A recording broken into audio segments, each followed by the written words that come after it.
my routine, I see everything twice. So like, and I even do this with the outside too. So possibilities, but that's what I do.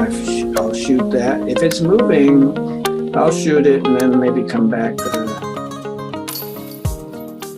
Hi, folks. It's Gary Smith here with Chris and Charles. As we promised you, we shall not tell a lie. So we're here today to talk about, among other things, anything you want to talk about, because this is an open mic session. We're here to talk about the inspection routine, and that has been a post that we published, guys.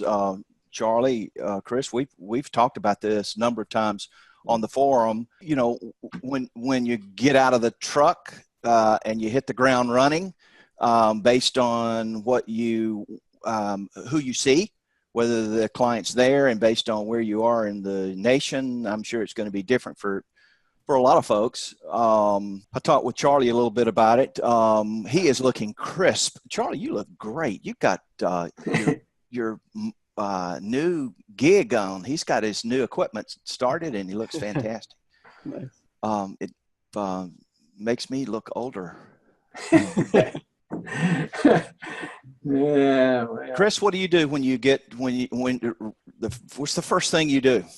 Well, actually, I have a pretty strict routine, and it's like ingrained in my brain about how I do my home inspections, and I preach it to all my guys. They don't follow it 100%, so I always beat them up on it, but it's very strict how I go in. The very first thing I do is I walk into the kitchen. I hit the hot water first just to see if I have hot water.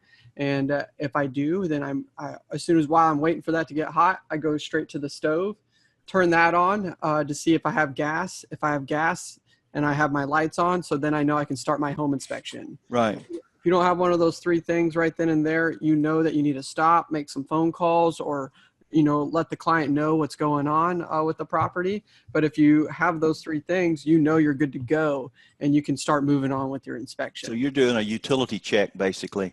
Yep. And it's just like a basic check. Walk in, knock on the door, ring it, get access, yell home inspector, beeline it to the kitchen, put my toolbox and my computer bag up. By the way, that photo is like 2 inspectors worth of stuff on the thread. Yeah, I saw that thread earlier. Yeah. That's not all the stuff. Most of that stuff just stays in my truck, but I ended up using like everything on the new house because I like to stay there for 3 hours. I've always noticed right at the 3-hour time spot, the client feels comfortable and feels like you did a good job. Right. But anyways, back to my routine. I hook a right out of the kitchen, and I stay right. I do the entire bottom floor, and this first scan is just a general scan. It's just opening up my blinds, turning on my lights, just doing a general scan, not very detailed. Sound like a prep. Yeah, like a prep. I'm setting the house up, turning all the electricity, just trying to find things. And it's real quick. I mean, I knock this out, get in the kitchen, turn on all my lights, and then I'm like, okay, I'm set to go. I have all my stuff. And that takes about, I say 7 minutes altogether. I have it timed pretty much. And so I like to show up 15 minutes early. So by the time I'm done with that, it's normally my start time. Right. And then I'll go straight to the roof, do my your thing. Yeah. So you're doing a utility check, you prep, and then do outside roof, and then come back and do inside. Right. Yeah. So I see everything in my routine. I see everything twice. And I even do this with the outside too. So I like to start at the side of the gate. So I'll start at the side of the gate, and then I'll stay close to the wall the first go through, and then I'll have to go back to the gate, right? So then I swing out wide, so I see the house at 2 different perspectives. You see your up close perspective and your out far perspective, right? And then I repeat the same process in the backyard. Then the detailed check, most home inspectors got that. You start from your attic, get out of your attic, and then I'd like to hook a right, stay right. And the rule is, I learned this from my dad, hook a right, stay right. Don't pass anything up. You pass something up, you're going to forget it. And you don't leave a room with water running. I'm sure we all learned that lesson. So you have a little directional cue that when you go from room to room, it's right to left. Right. Interesting. Yeah. Charlie, what about you? Well, I wanted to ask Chris first, when he's doing that interior little thing before he goes back outside, do you turn all the exhaust fans on? I'll operate them, but I don't leave them running. So I try to hear them running, and then I'll turn them off. I know a lot of inspectors recommend doing that so they can see whether the flap's open when they're on the exterior. Man, Yeah. I didn't even think about that. That's a genius idea. Yeah, no, it's a great idea. I don't do it because I don't do anything inside before I'm done outside. So Yeah, Right. I'm going to start leaving them on now. That's perfect. Yeah, because I leave one every now and then on, and I see the flap. I was like, oh man, I left it on. I don't like to leave it on because I think they're noisy, but then that makes sense. You can make sure that they're venting outside through their flaps or not disconnected somewhere. Yeah, I think it's a really good idea. I would have to change my protocol a bit because sometimes there's just no way I can get in the house before I have to do the start of the exterior. Yeah, that's perfect. That's perfect. I'm gonna actually my next meeting. I'm gonna write that down right now. I'm gonna change out my guys' routine a little bit. Yeah. Good. So, Yeah. so Charlie, you look at the water meter first. Yeah, that is the first thing I do. Well, I want to get the big view of the house, like from the street, and call it the macro view and the micro view or whatever. But I want to check the water meter, especially if the house is vacant. I want to see if it's moving while the house is vacant. If it's not, if it is moving, that may mean they left the dishwasher on, there's toilet running, or the sprinkler systems may be leaking, any number of possibilities. But that's what I do. I'll shoot that. If it's moving, I'll shoot it and then maybe come back 15 minutes later and shoot it again, and I can actually figure out how much water has run by looking at the flow rate of the That's- meter. Yeah. I like that. I like that a lot, actually. So you're kind of maybe even get an idea of what you're walking into. You know, Sure. you're like, man, there's a bunch of water going inside the house, or you can find the leaky toilet, maybe. You know, Oh, And of course, if anybody's home, that doesn't mean much necessarily, but it can. And I It think might mean something if somebody's home and they're not supposed to be. that's true too. Yeah. Yeah, that's why I always announce myself, and I always make a joke. I'm like, yeah, you got to scare the homeless people away, but I'm for real. Yeah, that's another that's another topic. Yeah. That's Yeah. for the crawl space. So you do the outside first, Charlie, Yeah, or do you go in and like greet everyone and well, see, normally when I first get there, I'm always the first one there. I mean, it's rare that anybody beats me because my philosophy is I'd rather be an hour early than 5 minutes early. right, 'Cause late isn't an option. right, right. So, you know, I'll get there 20 minutes early, and usually if the homeowner's around, I don't like to do anything until the agent gets there, and they generally go in and get opened up, and the client will show up either then or before the agent or later or whatever. You have to wait on the agent? You have to wait on the agent to let you in? Yeah. Oh, Yeah. we're allowed to- They're required to be on site. really? Yeah. Wow, Texas is nice then. We get to carry our own super keys and we'll log in, and they're annoyed if they have to show up. Yeah, and I actually like having the agent have to be there. We kind of protect each other that way. There's no Right. way I'm going to get accused of, Breaking something. you Yeah. know, I'll have, for example, you got an attic access hatch and the door's already trashed. It's got a crack across it. I can bring the agent in and say, look, this thing's already broken. Take a picture of it. And Right. Brett Jones says the attic's his last. That he is last on his list. well, it is for me too, except for the crawl space. Mm-hmm. Yeah. Crawl space is always last for me. Yeah, so So you don't carry a bunch of trash back into the house? Yeah. And I actually, whenever I'm done on the outside, I like to go straight to the attic and start from my top and work my way down. So it's kind of like I know I don't miss anything. And I'll check my shoes as soon as I get out of the attic and stuff like that. But yeah, so I'll do the entire outside, come back in, go to the attic, check all my major equipment, because normally you have the AC or the furnace running, right? So you don't have to mess with the thermostats too much. And then you come back down, and then I go to the stairs and just beeline it, hook a right, stay right. And then when you get out of the stairs and you're done with the upstairs, I like to go downstairs to the kitchen and make sure you always start in the kitchen, because you end in the kitchen. That's where you write your report or your tools are sitting, right? So you start your go right thing in the kitchen? Yeah, you want to start in the kitchen, because if you start at the stairs and you're used to ending in the kitchen, you're going to miss a quarter of the house doing it that way. So if you start right out of the kitchen, you know that you're going to end in the kitchen. You can start doing your report, or your clients are normally hanging around the kitchen. Right. Or the living room. For me, it's super important to start in the kitchen, because you're going to. For me, I like to get the dishwasher going, and Right. If I go back to the kitchen, then I can make sure that it's behaved itself and I didn't leave the oven on or whatever. Yeah. You end, and you can, and that's when where to shut it all down. That's where you start, and that's where you end, because when you end, that's where most of your problems are going to go. So it becomes the kitchen becomes like the central zone where you come in and set your equipment up and get your contract signed. If you're listening and you're new to home inspection and you're wondering the process and how that goes, and if you don't do a walk around with an inspector or a drive around or whatever you guys want to call it in your particular area, if you're not mirroring another inspector or a mentor, then these guys are saying that they use the kitchen and the central location where you kind of set up shop. It becomes your mobile office, starts in for most of us in the kitchen.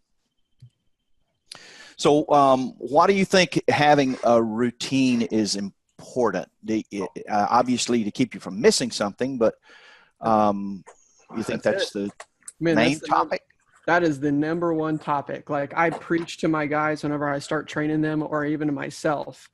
If you don't stick to, I'll be like, if I catch myself breaking the routine, I go back and I start over again in that area, because if you don't stick to your routine, you'll skip something, or you'll miss it. You'll get home, or you'll be writing your report, and you'll be like, dang, you have to go back. And part of the routine is so detailed that if you miss something small, it's not that big of a deal. It'll keep you from missing something major. And that's the biggest problem, the most part, the biggest thing is missing something major. So that's, I completely agree. Yeah. Well, and I'm sure different, this is a pretty broad topic, what's your routine? We all understand that there are different routines in different areas of the U.S. based on whether the agent is there or not, based on whether the client is with you or not. There's a whole lot of variables, but generally speaking, does something, what would you think that would be, and for the folks that are listening in, what do you folks think that it would be the number one thing or the top things that would pull you off your routine? I mean, if you're accustomed to not having the client there, in our local, we don't have the client there. Really? Probably 70% of the time, my client, or 80% of the time, my client's not there. And sometimes there's no agent. I just do my thing. That's crazy. So for me, the client's the biggest thing that's going to pull you off. There's almost nothing else. Conversation with the client. Yeah. Can you come and look at this? And I say, well, yeah, in a minute, we'll get there. Hang in there. I completely agree with you, Charles. The client is the number one reason. Like, I have an inspector, he's really talkative, real personable, and he turns his 3-hour inspection into a 4-hour inspection, just because the client, he likes to talk with them, feel good. He is the highest reviewed inspector in the company. So, I agree with you, Charles. The client. So Chris mentions that he's turned the 3-hour inspection into a 4-hour inspection is key to why would I worry about that? Why would I think that because maybe you're trying to do 2 a day, or you're trying to do 3 a day, and then does your routine affect the number of inspections that you're able to accomplish in a day? In the summertime, I could see where it might be a little easier. You've got longer hours, but generally speaking, do you think it's smart to set your routine so that you can get done quick? Sorry, I got caught off by reading that's okay. Comment. Yeah.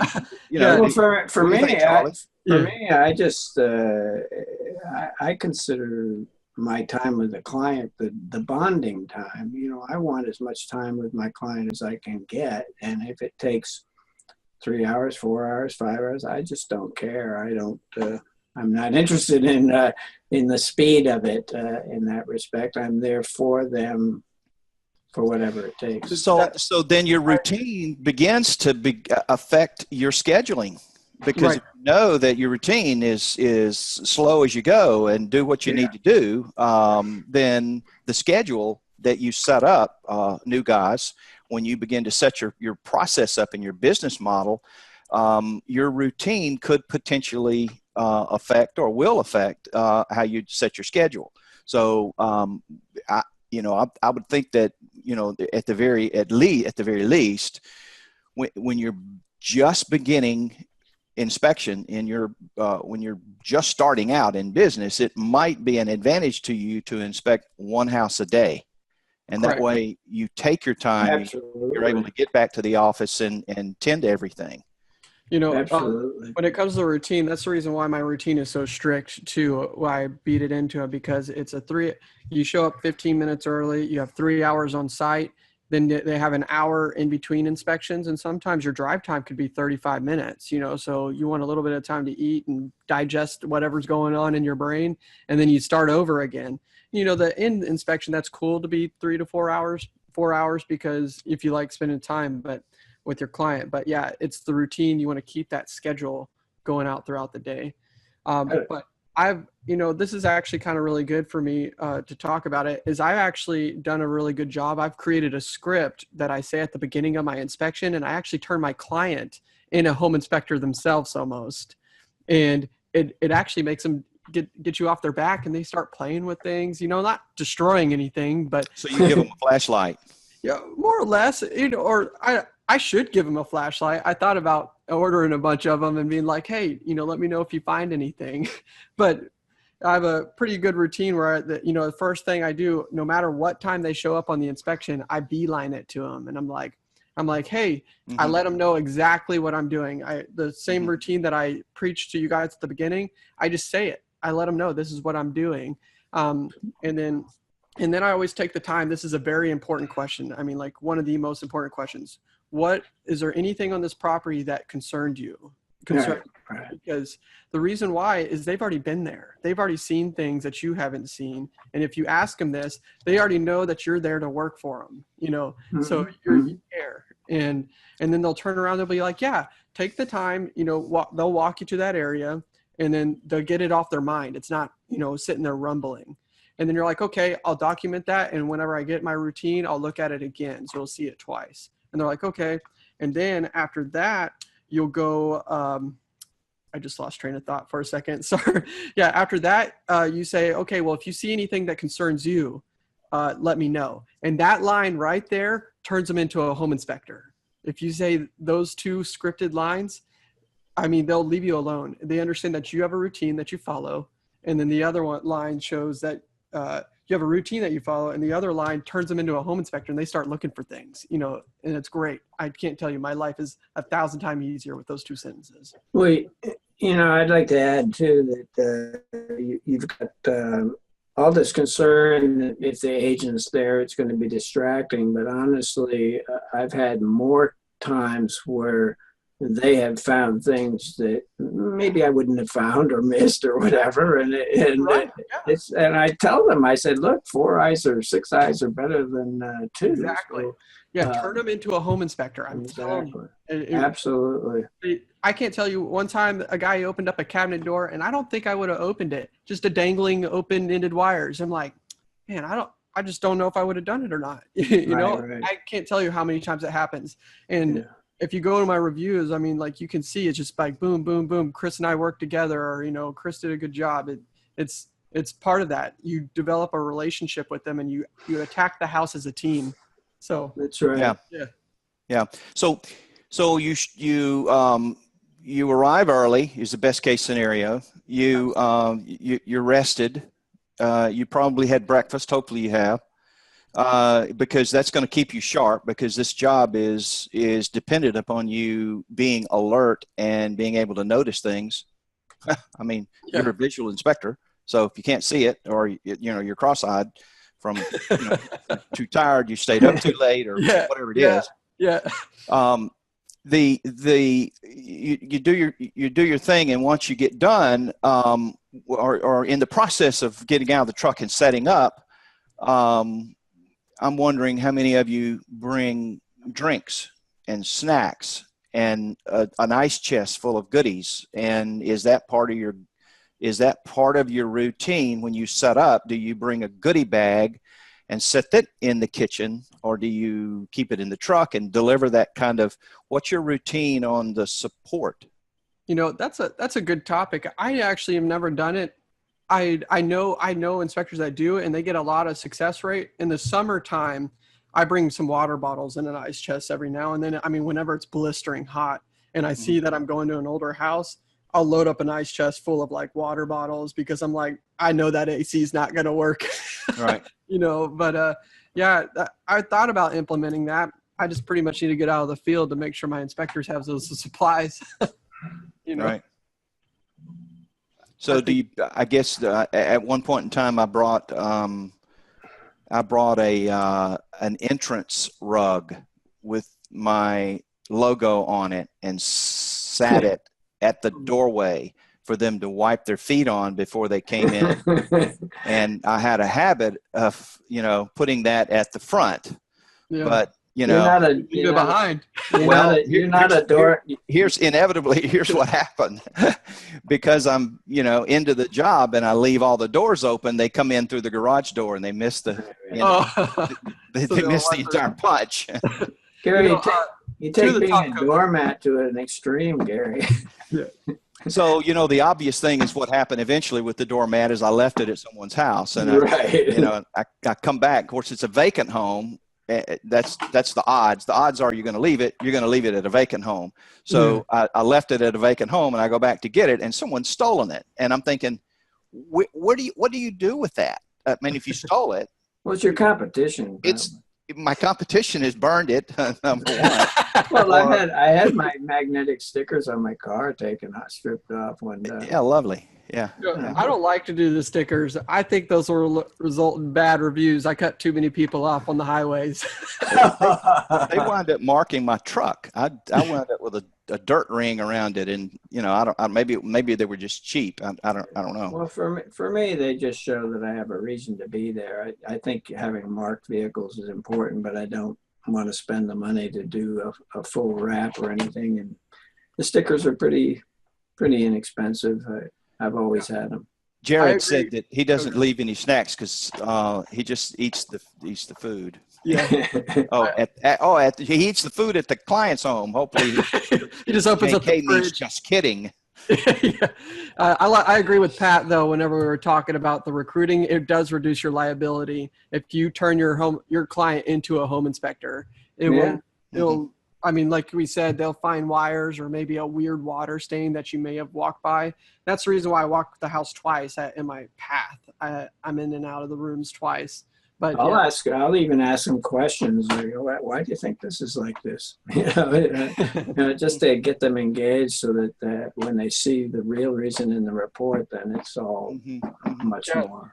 Yeah, Pat says he leaves tape measures and small tablets and pens at each inspection. I have I've tried that tape thing, and as a tip for you guys that haven't tried that, an easy way to do that is to do something like the online printer, Vistaprint, and have 2-inch logo insignia stickers, and they're round. They can make them in a round fashion.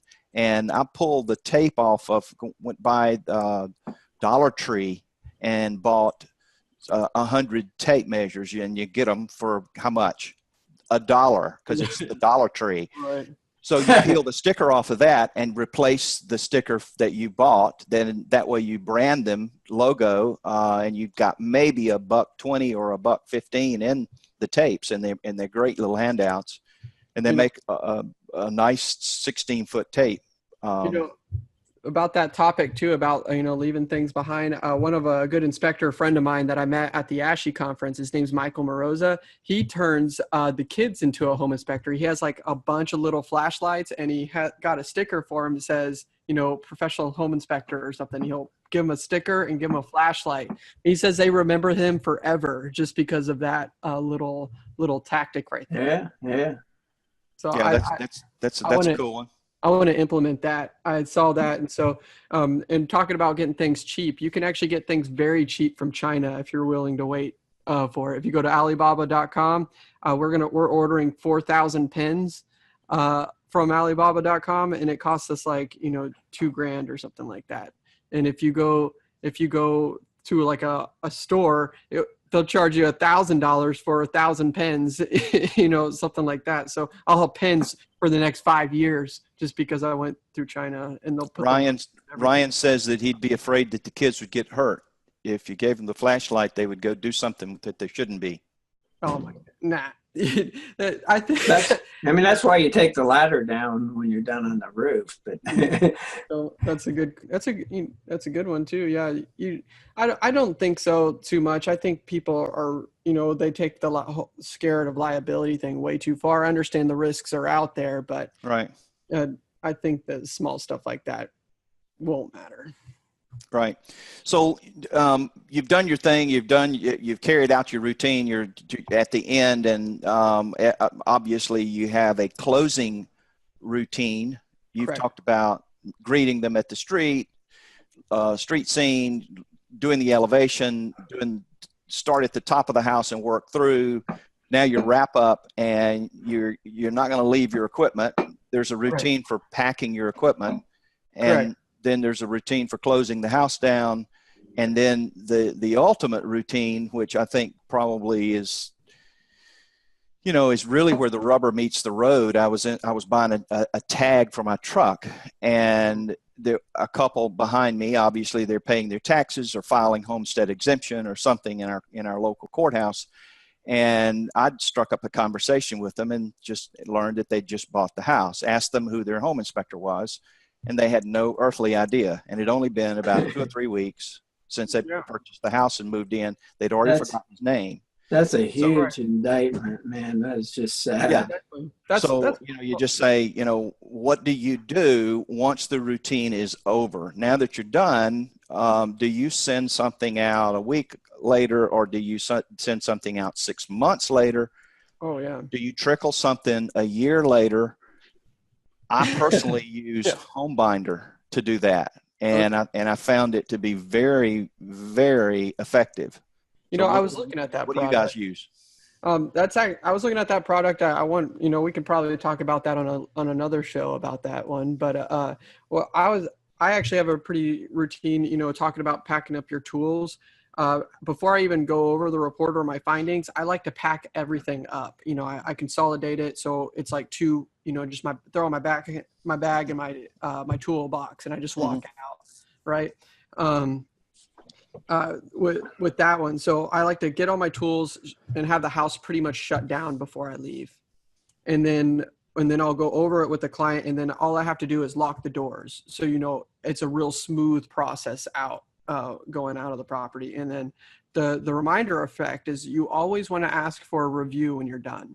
Just be like, hey, the best way for me to get business is reviews online. That's how people find out about me. If you enjoyed the service, something like that.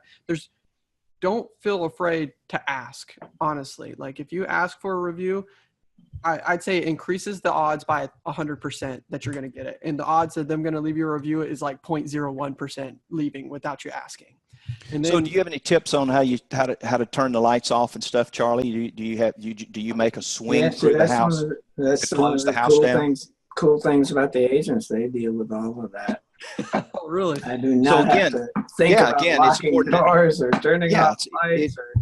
So in your world, the agents are there most often in those times, and I can speak for those times when the agents are not there a lot. Yeah. When we first got our super key, there was a bet among a lot of the local home inspectors on who would be the first to forget to lock the house. Yeah. because we are so Oh, alone. So I'm so absent-minded. I do not want that job.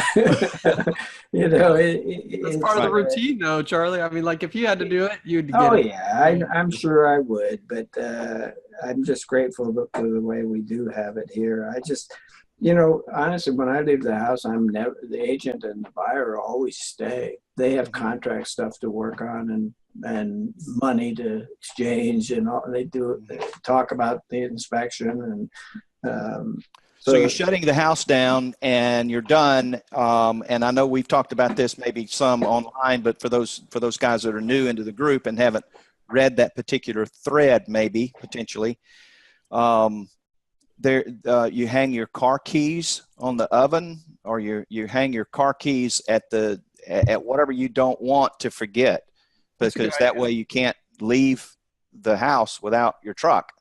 Yeah. And you have to turn the oven off. You know, that's the number one thing is, don't leave a room with the water running and don't leave the oven on. And another one I add to that is never go in the crawl space with your car keys. That's a good one. That is funny, but I do set all my stuff to the side, but you're right. You lose your keys in the crawl space, you're done for. I've actually had to retrieve stuff from your pocket. I've got the jumpsuit, or something, and it's under the house. One time I lost my car keys and they were in the crawl space, and I went back in and I could not find them. I finally did about 2 hours later, but they were in the middle of a puddle. I had to kind of scurry over. And when I got home and looking at the pictures, I could see those keys in the puddle in one of my pictures. Right. Oh, wow. Oh, so there's a plug for taking that 600 pictures or 500 pictures. Yeah. Yeah. Whenever I'm leaving, and I asked for the review and then the follow-up, we always do a follow-up phone call and ask them as like, did you understand your report? Do you have any questions on it? Anything you like changed? Because if you ask them that, if they enjoyed it, you always want to start off that conversation positive. Did you enjoy it? Something positive about if they liked it, and then that'll help them remember your name. And also then a link follows to leave your review online too as well. And that increases it by 4 times the amount as well. You're talking about the process of leaving, yeah. Leaving and having them remember who you are, and follow up emails. Yeah. And then you do a follow up. We'll do a follow up phone call and a follow up email, just saying thank you. And then also the follow-up phone call is something like ring, ring, ring, and I go, hello, and you say, this is Chris with the Action. Did you understand? Did you like your inspection report, and did you understand everything? And I got the report and I was able to open it. How did and I like the way you reported it. All right, awesome, thank you. Do you want me to let you know? Do you want to talk to the inspector about anything? And they're like, no. All right, well, thanks. We'll see you on your next house or something like that. Well, I'll ask them if they have any questions about the report or anything. The follow-up phone call is important. Yeah. Yeah, and honestly, I think it's more important for Chris, and obviously he's a multi-inspector. He's got to check up on my guys. Yeah, you're right. Yeah. Well, not only that, but you've got to. I think getting those sorts of reviews are way more important than they are for maybe single. I disagree, Charles. If you get all kinds of reviews online, you're set for life. You got to think I'm booking close to 8 to 9 inspections a day. Whenever your phone is ringing 8 to 9 times a day, and you just up your prices. You're like, shit. Right. Oh, sorry. I'm like, I'm $700 in inspection now because my phone's ringing so much. So reviews are very, very important. Very important. Single man shop or multi-inspection. If you haven't already, subscribe to our SoundCloud channel, and you can pick up this interview on the way to work, on a trip, or whatever you're doing, riding a motorcycle, whatever you're doing that's traveling, or if you just want to catch it in the office and don't have time to catch the whole thing, we'll have it there. We'll also probably post it on our YouTube channel, and we'd love for you to follow that, like it, and click the notification button on our YouTube channel. For Charles Buell and Chris Murphy, Gary Smith, we're going to sign off now, and see you next time.